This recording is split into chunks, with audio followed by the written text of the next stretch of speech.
తెలంగాణలోని ప్రభుత్వ degree polytechnic కాలేజీలో అటెండెన్స్ పద్ధతి మారనుంది. బయోమెట్రిక్ విధానానికి స్వస్తి పలికి ఫేషియల్ రికగ్నిషన్ సిస్టమ్ విధానాన్ని తీసుకువచ్చారు.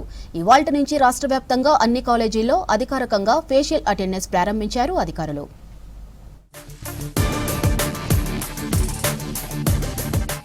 రాష్ట్రంలోని ప్రభుత్వ డిగ్రీ పాలిటెక్నిక్ కాలేజీలో అటెండెన్స్ పద్ధతి మారనుంది.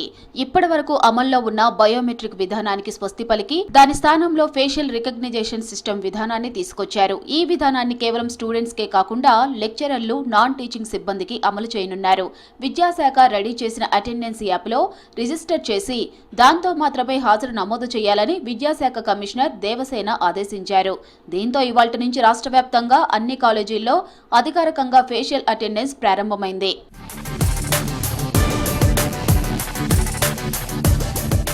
రాష్ట్ర వ్యాప్తంగా 149 ప్రభుత్వ డిగ్రీ కాలేజీలు ఉండగా వీటిలో 1,50,000 మంది విద్యార్థులు ఉన్నారు. రెగ్యులర్ కాంట్రాక్ట్, గెస్ట్ ఫ్యాకల్టీలు 4,000 మంది, నాన్ టీచింగ్ సిబ్బంది 1,500 మంది వరకు ఉన్నారు. వీరంతా ఫేస్ స్కాన్ తో హాజరు వేసుకోవాల్సిందేనని అధికారులు తెలిపారు. మార్చి 15 నుంచి రాష్ట్రంలోని city college, Vidyanagar degree college, KDC Warangal, Karimnagar women's degree కాలేజీల్లో పైలట్ ప్రాజెక్టు కింద ఎఫ్ఆర్ఎస్ విధానాన్ని అమలు చేశారు. ఇది సక్సెస్ కావడంతో రాష్ట్ర వ్యాప్తంగా అమలు చేయాలని నిర్ణయం తీసుకున్నారు. స్టూడెంట్లు, ఫ్యాకల్టీ రిజిస్ట్రేషన్ ప్రక్రియను వేగంగా పూర్తి చేసి ప్రతిరోజు హాజరును ఆన్లైన్లో నమోదు చేయాలని ప్రిన్సిపల్కు అధికారులు ఆదేశాలిచ్చారు. ఈ ప్రక్రియ సమగ్రంగా అమలయ్యేలా ప్లాన్ చేశారు ఉన్నతాధికారులు.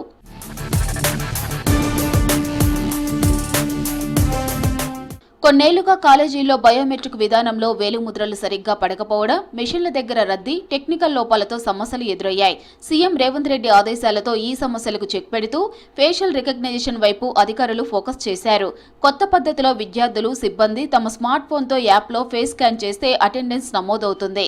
దీంతో స్కాలర్షిప్లు, ఫీజు రీయింబర్స్మెంట్, సర్కారు నిధుల దుర్వినియోగాన్ని కంట్రోల్ చేయవచ్చని అధికారులు చెబుతున్నారు.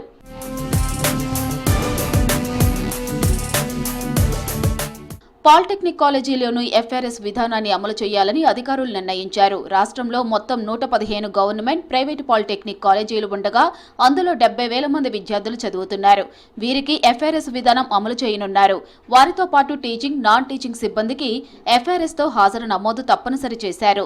వారు ఎస్బీటీఈటీ యాప్ డౌన్లోడ్ చేసి రిజిస్ట్రేషన్ చేసుకోవాల్సి ఉంటుంది. అయితే కేవలం గవర్నమెంట్ కాలేజీలో ఎఫ్ఆర్ఎస్ విధానం పెట్టడంతో అడ్మిషన్లు తగ్గే అవకాశం ఉందని, ప్రైవేట్లను దీన్ని కొనసాగించాలని అధికారులు ప్రభుత్వానికి సూచించారు.